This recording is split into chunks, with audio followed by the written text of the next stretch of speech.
Okay, happy September. Here we are with the 1st of September, and I really wanted to extend the warmest of all possible welcomes to these incredibly esteemed guests today and colleagues. I'd like to introduce myself. My name is Jon Gray. I was born in New York State, actually quite close by to Hudson, to Tunisian and American parents. I'm an artist, and I've been active in the area since 2006. It is my joy to introduce the Hot Topic series today, which is daily at 1 p.m. I'm not sure we can Zoom our way out of the pandemic, but we can certainly increase our numbers and increase our appreciation to speakers such as this. We have a very special lineup today, including a dear, dear friend who is Sean Kelly, and the visionary, and I'm like having such fan waves right now.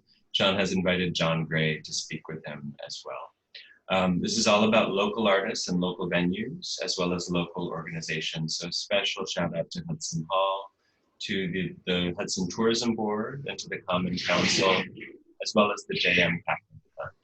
The Hudson Eye is curated annually by Aaron Levi Garvey, whose curatorial program comes with a local Hudson challenge match. So a little more on that as we go. Over to you, and really the warmest welcome to the Hudson Eye 2020 with venue safe editions this year. Thank you. Thank you, Jonah. Echoing Jonah's sentiment and excitement. Thank you, Sean. Thank you, Jon. You know, this is a real honor to have you both in discussion right now and continuing collaboration with the Hudson Eye. This series, this humanities series, I kind of put the slogan behind thinking globally and working locally is really what this humanities series is about, and having discussions that have global impact but are affecting us at every level, particularly at the local level. So this discussion today, I'm really excited about the work that Sean is doing, the work that Jon is doing with Ghetto Gastro and the Collect Wisely platform, and how Sean has used this to delve into an array of topics and, you know, really focusing on the community at large. I'll go into a small introduction for each, and then we'll kick off. Many of you may or may not know Sean Kelly. He's a world-renowned gallerist. He began his career in England as an artist, subsequently served as a museum curator and director before relocating to New York in 1991 to start his gallery.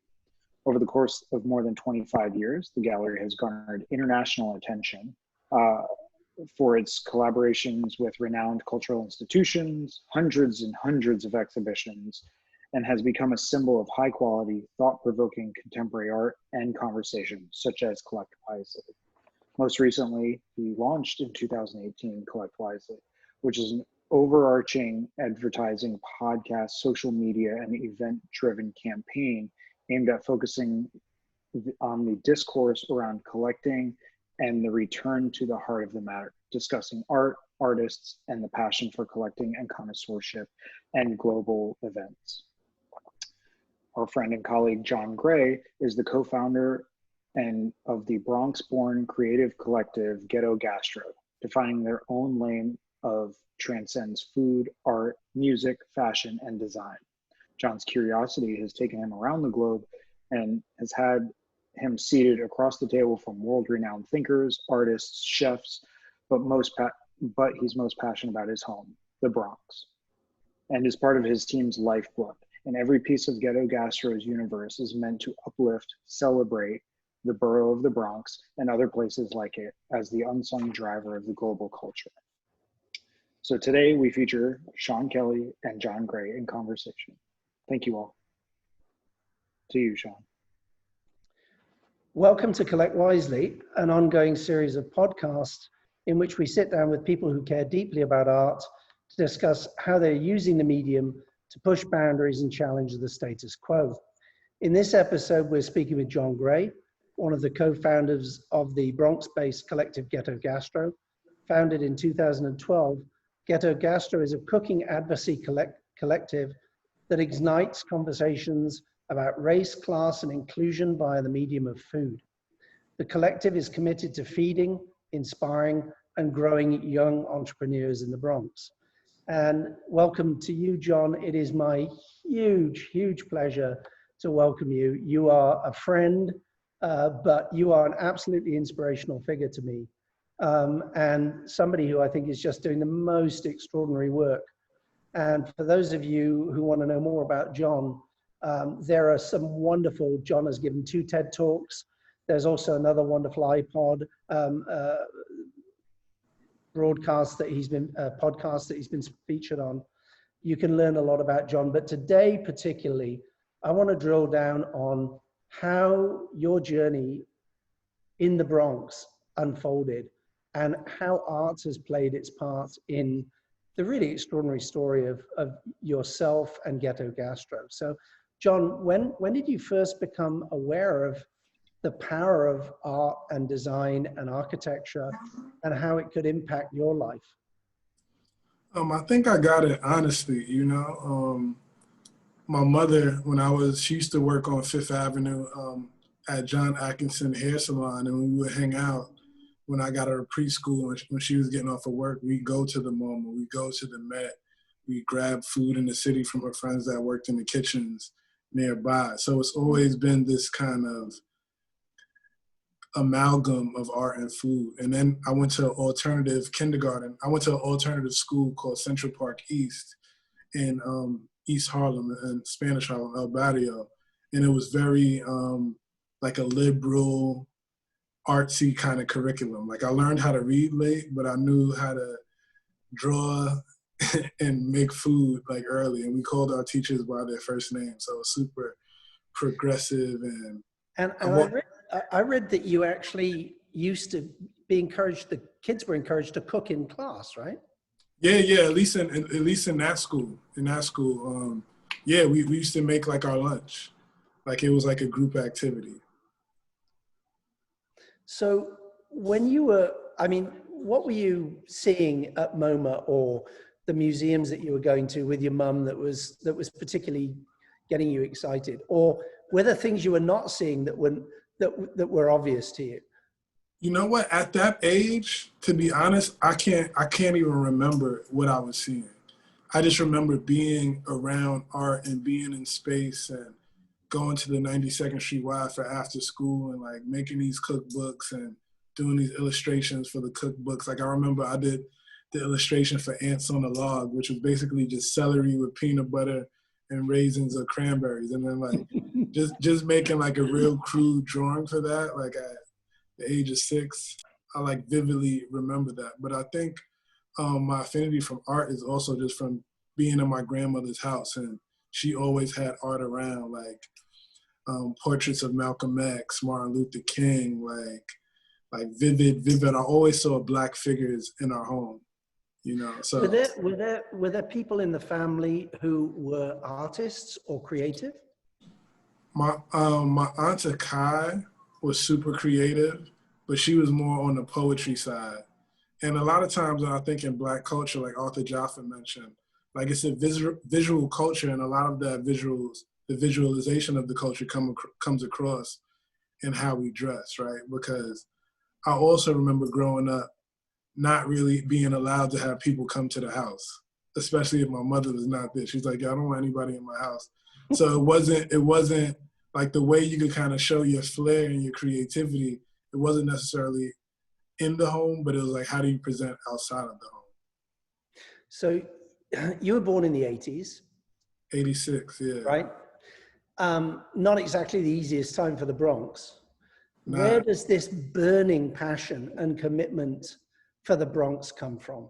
I mean, it really is amazing that you have had so much success, you and your colleagues with Ghetto Gastro are so successful. You have a platform, a worldwide platform. You could do anything you wanted with it, go anywhere you want, and yet you avowedly are committed to staying in the Bronx and lifting up that community.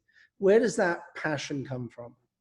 I think the initial seed probably sparked from like toxic male ego and just going places and everybody talking about Brooklyn this, Harlem that. And I'm almost as much from Harlem as I am from the Bronx, but I didn't really see many people putting the Bronx on their back, especially in the realms that I was able to traverse, you know, in art, fashion, music. And then I just thought like we weren't appreciated for our contribution to the global fabric of culture. When you think about these monumental movements like hip hop for one, or salsa, or thinking about street art aesthetics and how the Bronx played a role in that in the early days. So I wanted to just kind of shed light on that and make sure that we got our roses. You know, it's so interesting because we're leaving out a big chunk of your CV here, right? I mean, there are opportunities if you want to delve into Jon's background and you can find out a lot more about him. But we're leaving out a big chunk of that CV because I want to concentrate on the art. But one of the things that has perhaps shaped the environment and the issues that you've dealt with, I think, and confronted head on is what I would describe as the misuse of the word culture when we talk about drug culture, because you know the drug culture in America in the 80s has become so toxic. That programming has become so toxic. I mean, how do you react to the use of the word culture in the same sentence as that concept? Well, you know, when I take it down to the root, like when you have the cult or to cultivate, right? Which could be, it's funny, it could be used when we're talking about culture as a whole, but also crops and agriculture, you know? So yeah, when I think about drug culture, and it just, for me, it just means nothing's really by mistake. Like, and I think about the war on drugs and how these drugs like crack cocaine and different things were injected into these communities along with the weapons. It's definitely literally injected. Yeah. Literally, figuratively, it's like it's all a design to kind of oppress people in new and creative ways, you know. So your avenue out, or potentially out, but you didn't go out, but your avenue out of that youthful, tough moment was you went to FIT. So initially, it looked like it was going to be a fashion route, right? Yeah. And for me, I think that was like the low-hanging fruit in terms of how I was able to think about expressing creativity in a way that also could be lucrative in terms of I can make a living from, you know? And at that time, when I had caught a case, before I caught my case, I was thinking about transitioning from the streets, and I didn't know exactly what I would transition into, but I saw like this thing called streetwear kind of bubbling up, and like a lot of this brands were kind of coming across, like young startups and t-shirt brands. And I'm like, I'm going to the trade shows and I'm looking at these kids that felt like they were from the suburbs and never had a brush with the law. And when I think about streets, you think about street shit. So you think about the underbelly, you think about like gangster shit. So I was like, I'm really of that ilk and of that fabric. So I think I could really do the streetwear in a different way, you know? How do you get from there to food? Well, food, I think I had this existential crisis at around the age of 25, where I had a lot of money saved up from my prior engagements, and that money was dwindling.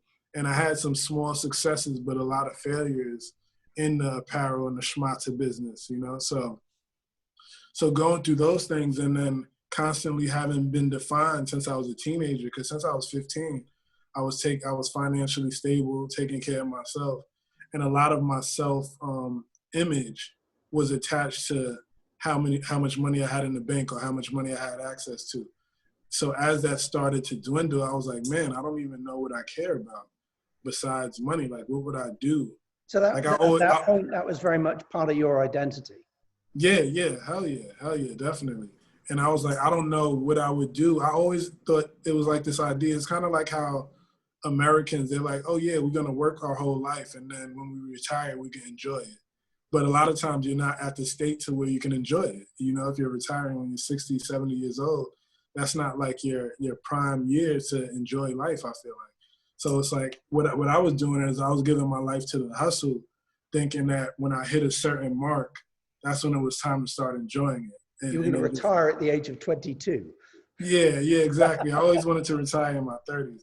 But then I was like, what I had to think about, like, what do I enjoy? Because it wasn't like low-hanging fruit for me to think about what I really cared about. And I was like, I thought about my joyous moments, and this is like months of soul searching. And I'm like, you know what, it's food. But I always rejected the idea of working with food or around food or in food because of like the numbers I heard from a business side, like the failure rates of restaurants in New York, Right. the type of capital you need to start up, and the way the cash flow works. And I was like, that's not appealing from a business perspective.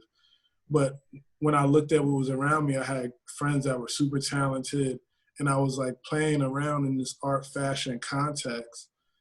And I was like, you know what? I think this access and the opportunity in this in this intersection could be an interesting way to bring food, but also using food as a conversation for radical Blackness and what does it mean to have the voice of the Bronx in the food context. So that was like the project. But in a way, I mean, in a way, I would imagine that at that moment, the most obvious thing that you would have done would have been to open a restaurant, right? But that's exactly what you didn't do. I've always rejected that idea. A lot of times I think it's because of the fear of commitment to one space and one concept. And like, we just wanted to be able to be fluid and experiment, and then also stick and move. We wanted to use this as a vehicle for us to see the world and bring and celebrate the Bronx in a global way, but then also take the things that we learn abroad and bring those ideas and techniques back home. So I guess in a way, if I was talking to you at that moment, the two things I would think would be obvious for you to have considered would have been opening a restaurant, or in some way getting involved with some sort of food bank organization, or some organization within the Bronx that was going to be using food in a very political way to empower people. Mm-hmm. But you and your colleagues took a very, very different direction. Can you describe, I mean, was there I'm interested in talking with you about this because, food is art, and art is food, but you've somehow have managed to mine this intersection between the two. Was there a light bulb moment where, the bulb went off and you go, this is it, this is the way forward? Well, I think for us, it was really about Ghetto Gastro was an excuse for me and my colleagues as well to exercise and kind of commingle all the things that we were interested in. Like when we think about like food bank and food justice in the traditional format, yeah, for me, it doesn't seem fun. Like, I want to have fun. And for us, it's also about like, how do we sneak the medicine into the Kool-Aid? So we wanted to create this platform that seemed appealing, via our integrations and connections with the fashion, the art worlds, all of these sexy, quote unquote, elite systems. Yeah. And also just have that social sculptural moment that my boy Hans Ulrich would say, a la Joseph Beuys, of like having something called Ghetto Gastro colliding with like a Cartier, right? Or doing these things in the south of France. It's like taking the word ghetto in the context of how people expect ghetto and just shifting the paradigm and shifting the definition of how people experience or they perceive what it means. So there are two incredibly important ideas embedded there that I love very much, and I feel very strongly about. And I love the fact that you identified these and mined them early on. And you've talked about these on different occasions. You've talked about Ghetto Gastro as being an organization for social, a social sculpture, which is very much a Joseph Beuys, the great German artist Joseph Beuys, idea of using art for change. And he probably was the first person who talked about that. And I'd love to mine, to drill down on that with you a little bit more. But you've also used another term that I love you for very much. And that is, you've talked about your relationship to these elite, let's say, very powerful elitist art world entities where there's a lot of money. And you've used the term Robin Hood. And I love this idea of this kind of guerrilla insurgency that goes in and takes from one quarter of the art economy and puts it back in a different place. It's very necessary, because I think, you know, so many people value this proximity to wealth and like this proximity to whiteness and all of these things that people associate with the high life. And for me, like I said, I've been blessed. I think people value those things, especially if they haven't experienced them or if that's the only thing they experienced. But I've been able, through my experience, to understand the value of playing both sides, you know, like being able to see where there's value in the streets and where there's value in the elite systems, and thinking about what can we take and borrow, and how do we shift the conversation and share the resources. So being that you said, like, we took a guerrilla approach to insert ourselves in these worlds and bring a certain flavor and aesthetic that they might not be as familiar with, and capitalize on it in a way that we bring it back to the neighborhood. But a lot of it is more than just the actual capital, like meaning money and those type of resources, but it's also the cultural currency. It's like, all right, so if you like might have graduated from Cornell, you have an MFA in art history at Yale, and you work at Hauser and Worth or whatever, you'll probably look at the kid with the do-rag a little bit differently that you see on the train, and not be so quick to prejudge them based on what you know from entertainment and other aspects of society. Because it's like we're bringing that same aesthetic to the Serpentine Gallery in London or a dinner with Cartier. Like, so it's just like really trying to psych people out of what they think is to be true. So I can see from your perspective, there's a kind of cheekiness attached to that, which is really wonderful and endearing. Do you think that flows in both directions? Do you think the art world is using that for its own purposes, or do you think they're really committed to it? I mean, do you think that it's patronizing, or do you think that, you know, that their enfranchisement of Ghetto Gastro is profound? You know what? I try not to be the intention police, because like the only intentions I can truly be aware of are my own. So for me, it's like they might just be hollering at Ghetto Gastro because they see that Michelle and me and Rick Owens like us. So it's the hip thing to do, and it feels contemporary. It feels like edgy, and that's fine, because it's like they're gonna pay for that license, so that rinsing of the culture. As long as you get what you want out of it, it's okay. Yeah. So for me, and as long as there's respect, because the thing is, like, we don't bend, we don't fold. It's like if you come in for Ghetto Gastro, you're gonna get what we give you. Yeah, we're gonna get what we give you. It's not gonna be like, oh, by the way, we want to do this fine china, and can you make like a, what's the word? Can you make like an apple tartine for? And it's like, nah, like we're gonna tell you what we're gonna do. We're gonna collaborate on a brief, like, and of course it's a exchange, but this is how we bring in the flavor. You know, a lot of it is really just it's patronage, because people are paying for us to do what we want to do. Yeah. So, you know, a lot of times it's that. No, but it is real patronage in many respects, because I mean, we've collaborated together on projects, and when we have, it's like, you know, our attitude has been, we didn't invite you in to tell you what to do. It's like, you got to tell us what to do, take it over and run with it. And that's when it becomes fun, actually, is when you let go. And you know, it's like inviting somebody into your kitchen to cook, right? Yeah, you just got to let them do their thing. It's like, do their thing, right? Okay, so we got the food. We got the food. We got the food. And I love going back to the root of cultivate, which is to grow, and then we get to culture. Okay, so we can make those connections. Where does the art start to kick in more for you, Jon? Because we've talked over the years about wanting to invite artists into your kitchen in a way, wanting to collaborate with artists with Ghetto Gastro, but also wanting to almost have a kind of cultural center in the Bronx, which I know has come to fruition, because you've got a project going on up there called Labyrinth 1.1, which is about to become 1.2, I understand.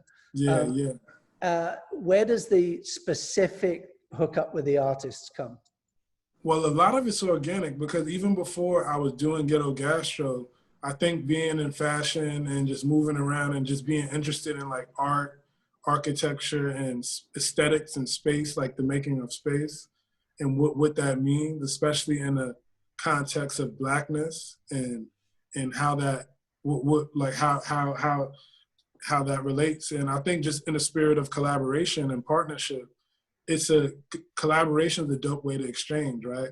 I might not be able to go into a gallery and buy a $400,000 Rashid Johnson piece, but it's like, if we like each other and we can vibe, like, let's co-create something. Like, if you value what we do and we value what we do, like, we don't have to exchange currency or money as the only form of currency. It's like another means of bartering and collaborating that we enjoy. And I think I had a deep interest in art because I think in art it's also a lot of cultural extraction, right? And what I notice is, like, when you have these artists from different communities, right, they could get with a hotshot gallery. Most of their collector base probably doesn't look like them, right? So it's always this, just like our client base typically doesn't look like us, you know. So it's always this idea of performing, and how do we reduce that, and how do we also keep some of this cultural capital in our communities? Because if the art is constantly being extracted from other communities, it doesn't really reinforce. Like, that one artist might be okay, but how does the community rise together? As, like, how do all tides rise? And when I look at the music industry, it's like a model of that. When you think about who makes the art versus who really profits generationally from the art, it's not the maker or the people or the place where the makers come from. So it's like, how do we think about that and shift that? So that's where a lot of my collection, my theory and how I collect comes from. And also, I've tried to put a focus on Black women and women of color, whether they're the figures in the paintings or they're the artists that create the works, just because I want to be surrounded by who's always supported me, and that's Black women. You know, I'm raised by women. Do you think of yourself as a collector at this point? You know what? I have a weird relationship. I think of myself as a custodian, you know, because collecting, it seems like such a colonial concept. But I think if I'm taking care of works and preserving works for the next generation, I'm a custodian, because it's like, when I'm gone, somebody else is going to need to take care of it and preserve it. So no, this is something people talk to us about on Collect Wisely a lot, actually, and it's a thread that I like, that we've teased out of collectors, is, you know, that notion not of acquisitiveness or colonization of the artist, but more of husbanding the art, you know, husbanding the work. And the idea of husbanding work really is to do with farming. It's to do with growing, and it's to do with looking after and nurturing something. So it's nice to hear you thinking of it, you know, particularly thinking of it in those terms and pushing back on the word collecting, because it's a very subtle but super important definition, I think. Yeah, especially when you're thinking about the people that the work is from, you know, and when you think about the transportation of bodies for labor and collect, like it's just, it could be problematic language and a problematic way to approach the act, you know? Well, look, the whole history of farming around the world, in whatever culture you come from, there is always at some point slavery or serfdom involved. And there is still an inequity involved in the economics of food, which is profound and political, right? So if you butt up against food, anywhere you go in the world, you're going to butt up against the political. Oh, absolutely. Absolutely. Whether it's the cultivation of said food and how are the people that are doing the work and tilling the land being taken care of, or the history of it. Like, you know, like my ancestors came here through bondage to till the land and build this economy. Or just the access to the finished goods. You know, when you think about the different types of crops that are subsidized and how that food ends up being the high fructose corn syrup laden things that end up in where I live. And like, we don't necessarily have an abundance of Swiss chard and fresh heirloom tomatoes. Like, I don't see that in my local grocery. Right. You know, I see a lot of like the fresh produce aisle is very small, whereas everything else that's in boxes it's the majority of the supermarket. So. Which is ironic, given that the Bronx is home to one of the biggest food distribution networks in the world. Absolutely. So, and you know, that's a crazy concept that you have this, like one of the largest fresh food distribution hubs in the world is in the Bronx. And, you know, you would speak to this more eloquently than me, but it's probably one of the least advantaged communities in America from a point of view of fresh food. Absolutely. It's crazy because it's like you mentioned, largest food distribution center of its kind in the world, you know, from produce to meats, and the fish market is out here as well. But then also just an abundance of food insecure neighborhoods and districts because of food apartheid. And it's like by design. And what is the cherry on top is that a lot of these communities deal with the high asthma rates from the fossil fuels that come from the truck traffic, which comes from the distribution of the food that we don't have access to in our neighborhood. That's passing your front door every day. Correct. So John, you know, you're the first person I wanted to talk to as part of, you know, a new Collect Wisely initiative that I want to focus on over the next few months, because, you know, there's a big issue here in the room with us, right? We're 63 days out or whatever from the election. The country is in a mess. You know, we're in the middle of COVID. The economy is in desperate trouble. We're going to see homelessness on a scale that we've probably never seen it on before. We've got Black Lives Matter. We've got a civil conversation being attempted. We've got the manipulation of the Black Lives Matter moment, right, by the powers that be using it for their own ends. We cannot ignore, even you know, within the art community, which we've talked about the elitist aspect of the art world, but we can't ignore that this affects all of us.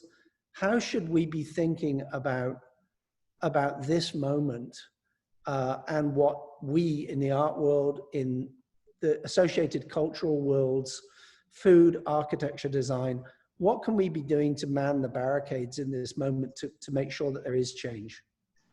Well, I think the work definitely speaks to the time, but also when we think about who are the patrons of the art world and of these institutions, and are people willing to have these uncomfortable conversations with people that might be socially liberal but fiscally conservative and would like vote for someone like Trump to save a couple million on their tax return. So it's like having these real conversations and like not skirting through it and really like addressing the patriarchy, right? So it's like up to me when I'm in a group of fellas that are talking in a way that's using improper language, whether it's regarding the queer community or regarding women or like I have to be able to run it and enlighten my brothers to be like, look, this is why this is problematic. So I think the same goes for these systems. And if we're talking about white supremacy, so it's like for someone like you,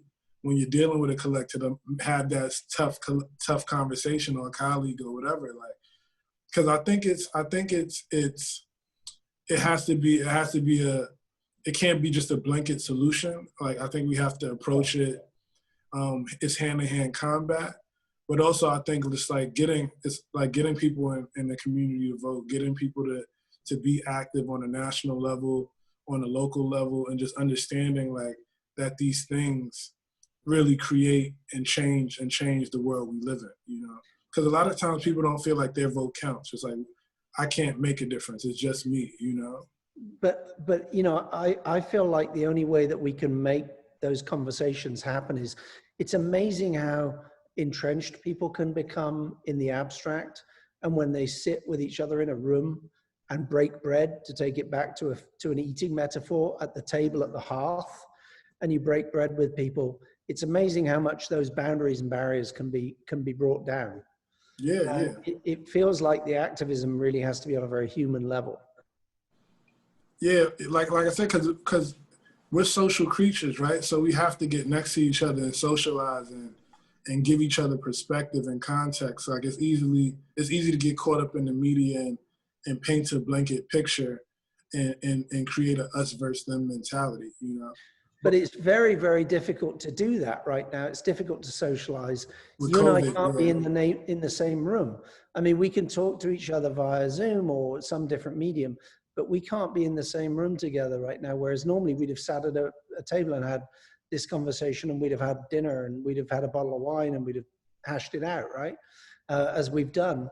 How much does that play into, how much does that enable the playbook of separating us and weakening us, do you think, or doesn't it matter because we've got this media? Well, yeah, I think humans will always find a way to stay connected, even if we're like physically spaced apart. But it does present challenges, right? Because like you can't gather in mass, like you said, you can't have those long dinners of debate and discourse, because it's a less impersonal medium, you know, like I'm not right up on you. It's like you have this barrier of a screen. So it does present challenges, but I think the good thing about creativity is figuring out how to get around or create new worlds that can combat some of these issues, even because there will always be some challenge, right? So one of the things you've mentioned it even in this brief conversation. One of the things I love about talking with you about these ideas is you've talked about the table and how important the table is and how important sharing and food and breaking bread is, right? In all of our cultures. But you've also talked about the performative aspect of what you do, right? Mm-hmm. I work with one of the most important performance artists in the world and have been involved in that environment up close and personal for over 3 decades. And, you know, I think when we think of great chefs, like chefs at Noma, and I know one of your co-founders has worked at Noma, or we think of Fernan Adria, we do think of these rather sort of dynamic, performative characters. How important for you has been the leveraging of this idea of performance for Ghetto Gastro? Well, yeah, I think when you create a dynamic hospitality setting, there's always a level of theater or theatrics, right? Or keeping people engaged throughout these. Like when you talk about Noma or like El Bulli, those are like 3 to 4 hour dinners, and it's not natural. You have to really like who you're having dinner with, or you just have to be in awe at every course that comes out. So I think it's a level of performance that has to go into keeping people engaged and interested and keeping the food tasting good, you know. But go ahead. But that, you know, what's interesting about that is the idea of a 4-hour dinner to most people is very daunting. And we were in Mexico together and we were talking about Oaxacan cuisine and how simple that cuisine is in many respects. But the sort of performative is hidden, isn't it? Because the mole could take 3 or 4 weeks. Yeah, I was gonna say it's so complex. It's like it's I feel like Mexican cuisine, like when you're thinking about mole, and it's super complex. Like, but it's still in a sauce that it doesn't feel as complex as the steps that went into. And when you're thinking about ingredients, whether it's like ant larvae or crickets, and like this cuisine is crazy, you know. But and I know that you are somebody who's super interested in sort of you travel a lot anyway, but I know you're somebody who's super interested in bringing the sort of diaspora of food to the table.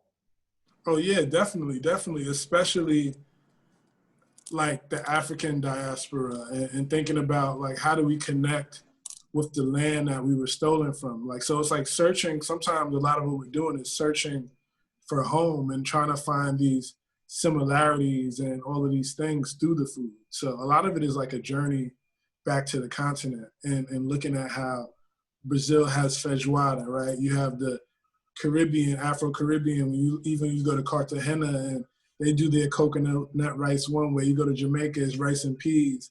You go to Dominican Republic, Puerto Rico, it's rice and beans. So it's like figuring out the connective tissue and how they've been remixed depending on the ecosystem or the culture that colonized these said islands and the different inspirations and bits of culture that were dropped in, but preserving the roots of it. So a lot of it is like a journey home for us. Jon, I could look at your journey so far, which I really is completely inspirational, and your colleagues. I could look at that journey and say, you know, oh, it's just because Jon's such, you know, he's such an exceptional individual, right? But I mean, in 30 years' time, what is going to be the legacy of Ghetto Gastro in the Bronx? And is it going to be possible for a 10-year-old Jon Gray to emerge and change the narrative again? I mean, what are you going to leave behind from Ghetto Gastro in the Bronx that's going to make it possible for kids who have that vision that you have to change the dynamic, to change the cultural discourse? Well, hopefully the goal is like when we think of Ghetto Gastro, it's like we like it to be akin to, I use Bauhaus. I need to find a different reference that's not Eurocentric. but we want it to be akin to like a movement that people could borrow ideology, and it's not just for the Bronx. But of course, we want to leave remnants in the Bronx, because the only thing unique about me is that I had a lot of luck and got a lot of chances, right? I have friends of mine that. But you made your own luck. Yeah, that's the truth. That's the truth. But I have friends that got caught up in jams way less severe than I did and have done jail time behind that. Like both of my brothers have spent over 10 years in jail. You know, I was able to escape and exercise potential after having that shock. Like, oh shit, I'm not really built to be in jail for a decade. Like, let me make use of this time that I have and also putting the weight of my family and the culture on my back. That's what drives me. But it's not just for the Bronx. It's like, I hope a collective or a youth in the favelas in Brazil could see the work and just understand. For me, it's like understanding, and it's not just changing the minds of people outside of my community. It's also hopefully helping my community unlearn some of these false narratives that we've been told, like of us being less than, of us not having value in our ideas and our IP and all of these things. It's like, nah, this shit is valuable. And let me show you why it's valuable, and then let's keep reinforcing and regenerating. Like just like regenerative farming, it's like, how do we regenerate the soil in the neighborhood and cultivate the talent in a way that it reduces brain drain, and like you could keep this going for generations. Yeah, and also all of those talented individuals don't leave the Bronx. They believe they can stay in the Bronx and actually reinvest and kind of have their futures there, not somewhere else. That's the idea, and I'm trying to lead by example. You know, even though I'm tempted to get a holiday home in Hudson. You were talking Hudson about, is calling. Hudson is calling, but it's still connected to the mainland. Farm to table things. So you were talking about leaving, but you haven't left. You're still there doing it. And during this pandemic, you produced. I mean, it's incredible to me to think about the platform that you've built. You produced a T-shirt, a single T-shirt that sold out in 30 minutes or something crazy, right? I couldn't even get one. And how much money did you raise that you put back into your community for food to feed people? Well, we spread it out between us and our friend Lauren Halsey in South Central. So we raised over 100 grand. We left it open we left it up online for like 3 days, and then we closed the shop. But we raised over 100 grand after all the expenses to make the shirts and whatnot. And Lauren Halsey, she's an artist. Yep. She's been doing the Summer Everything Community Center, where she's pushing out food every weekend to the community of Watts and South Central. And with us, we partner with Rethink and La Mirada in the Bronx. And we've been doing about 1,000 meals a day, 4 to 5 days a week via La Mirada and Rethink to get to the community. Amazing. So, well, thank you. Nah, thank you for the support. And, we're going to keep doing it. With the pandemic, showed us was like, we can't make this community activism a side dish. It really has to be the entree. And it's difficult when you're traveling the world, executing commissions and, you know, trying to keep the momentum and keep things rolling, keep your team paid and whatnot. Well, it's also very difficult when you've got a president who's trying to divide us and stop us collaborating instead of encouraging us to collaborate. This is very true. So, you know, certain people listening to this may be wondering, have we been talking about art? I think we've been talking about art because food is an art form, and I love the activism that you brought to the table, literally brought to the table. And we didn't talk so much about the works in your collection, but we can talk about that as well a little bit. But there is one question I always ask everybody who's kind enough to come on and talk to me, and that is, if there was one artwork in the world that you could live with in perpetuity, doesn't have to be available, it can be anything, anywhere. You could say the Sistine Chapel, it's fine. Is there a single artwork that's particularly inspirational to you that you hold dear in your heart? All right, I'll talk about an artwork that I have that gives me so much inspiration. It's a portrait of Thelma Golden that Amawako Bafo did from Ghana. And it kind of, it's like, you know, like Christians, they used to have the bracelets that were like WWJD, like what would Jesus do? But I call my painting like the what would Thelma do? So when I look at her on my way in and on my way out, like to make sure I'm staying on point and keeping sturdy. But I think if it was something that, can I just say on that point that that's a lovely connection between us as well, because Thelma, who is such an inspiration to all of us and such an extraordinary human being, you know, the director of the Studio Museum Harlem, the Studio Museum Harlem gave Kehinde his first break, Kehinde Wiley, who I work with, I'm fortunate enough to work with. And it was Kehinde, to no small extent, who championed Amafa's work. So that's a lovely kind of circular reference. I didn't know about until you said it. So. Yeah, it's all full circle. And I think I love the David Hammond's body paintings. I love the one with the flags in it. It was one that he had in the Soul of a Nation show that just moved me deeply when I saw it. And I think well, David's a great artist, and that brings us very neatly back around to the Hudson Eye, because David has a project, a new project at the Hudson Eye at the moment. So I'm sitting just below it. Oh, amazing! Nicely enough. So John, I cannot thank you enough for coming on Collect Wisely. I think we just started. I mean, I could talk to you for hours. Yeah, this is like part one. Like we could definitely do more. We could do about eight segments to this. Next time we do this, we'll talk a bit more about art and a little less about food. But I think it's really an important topic, and I want to thank you so much for being you and for doing what you do, and for being a friend and an inspiration to me, and for all the work that you are doing with the connective tissue of food and art. It's really great to have you in our corner working there. Thank you, and just thank you for sharing the platform and us being able to have this discourse publicly. Like we'll keep going. It's just the beginning for sure. We just got started. Thanks, John. Thank you, Sean.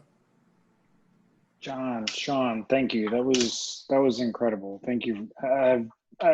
You just scratched the surface. I want to jump in. I have a million questions, and you know, one thing that came to mind is who and what is inspiring you right now, John? What are you looking to? Where are you drawing inspiration from? I think my North Star are always Black women. It's Black women. So whether it's like my friend Dream Hampton, who keeps me honest and informed on the social and the activist side of things, or if I'm looking at artists like Toyin, if I'm looking at some emerging artists like Aya Brown, like what she did with the Essential Worker series, like, and just jump into action. Like, I feel like Black women keep me honest and keep me on my toes, for sure. Okay. What's your dream activation for Ghetto Gastro? What's the top? Where do you what's the end all be all? What's your absolute? You know what? That's a tough question, but I'll tell you today, what I'd love to do is I'd love to have lunch with Angela Davis. Okay.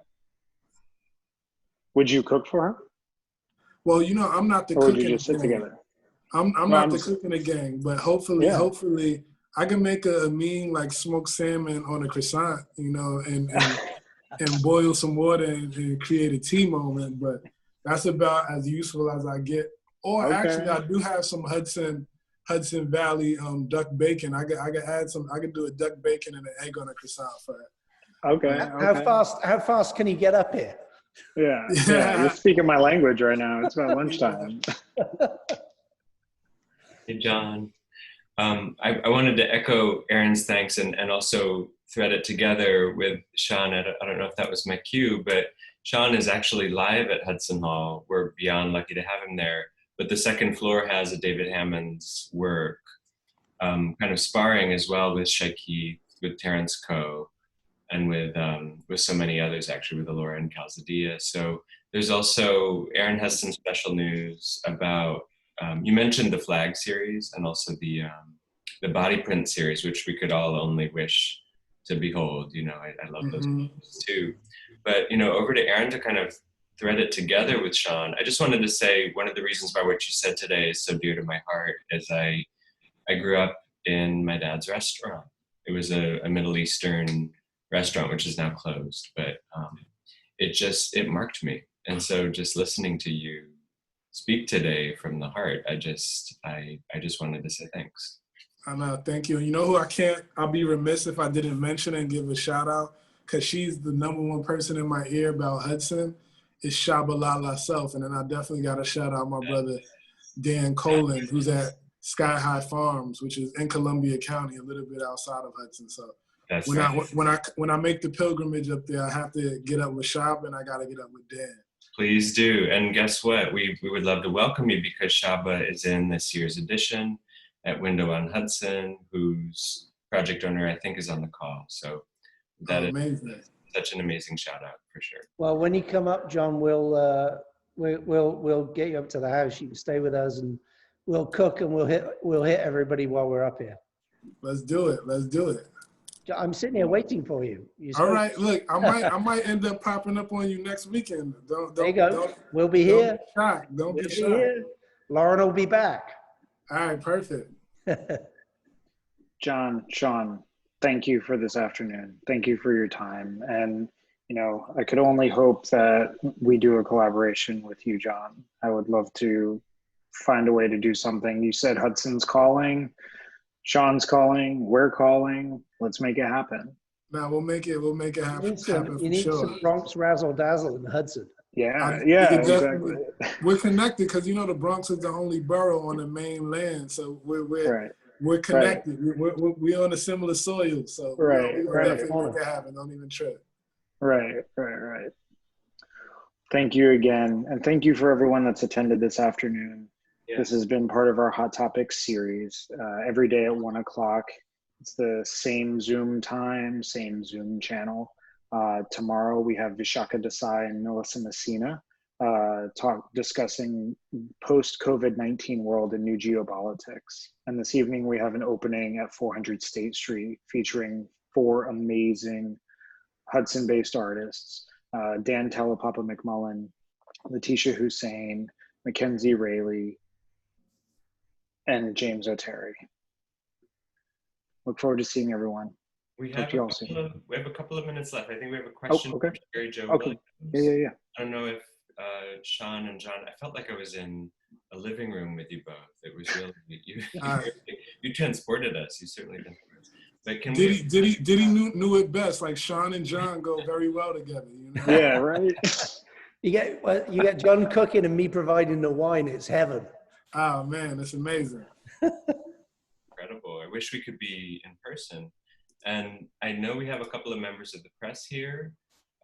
We have some foodies that I'm looking at the attendee list, a couple of curators. I think Sherry Jo had a question as well. And we also have Adair who runs the show. But, just with the time we have left, The question and comment from Sherry Joe is, thank you for this candid conversation. Kudos to you both, Sean and John, for the touching and so elegantly on so many different topics, from language to food and art.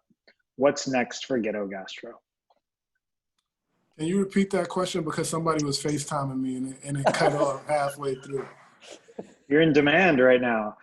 What's next for Ghetto Gastro? Well, I think like Sean mentioned, we're thinking about what space means in the COVID era, since we can't convene in person, like if it makes sense to carry a lease or to acquire property, but we'll probably be relocating within the next like 60 to 90 days. We shifted our focus, since we can't do in-person experiences at the moment. We're thinking about what does it mean to create products, and like how do we find ourselves in other people's homes and create communion and convene in a way in this digital realm. So we're thinking around that. Also thinking around more initiatives and how do we expand the work that we're doing with Rethink, with La Mirada, with the Bronx Mutual Aid Kitchen, thinking how we could support Lauren deeper.